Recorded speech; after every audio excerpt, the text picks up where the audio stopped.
স্বার্থপর এই দুনিয়া খোদার কসম কারোর জন্য থামে না, বড় স্বার্থপর।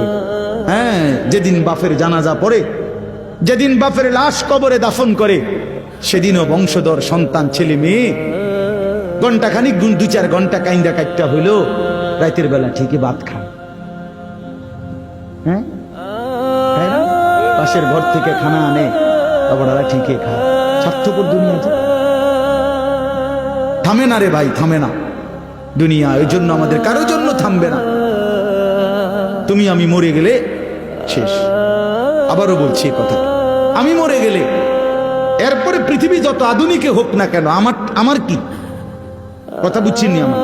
আমি মরার পরে যদি সবার ঘর স্বর্ণের বাড়ি হয়ে যায় তো আমার লাভ হইল কি? আমার মৃত্যুর পরে যদি সব মানুষ আধুনিক হইয়া চাঁদের দেশেও জায়গা, আমার ফায়দা কি? আমি তো না।